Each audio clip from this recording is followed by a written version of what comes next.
Have you ever seen such a small self-propelled tire drilling rig?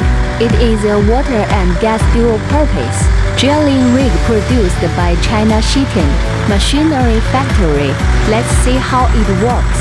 After the tower is erected, the drill rod can be lifted and drilled.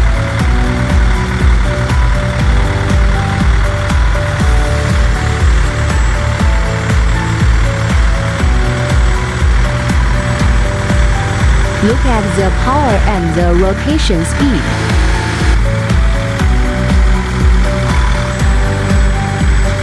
Its legs can be lifted and lowered for getting on and off the car. It is very convenient. If you like this water wheel drilling rig, come and find me.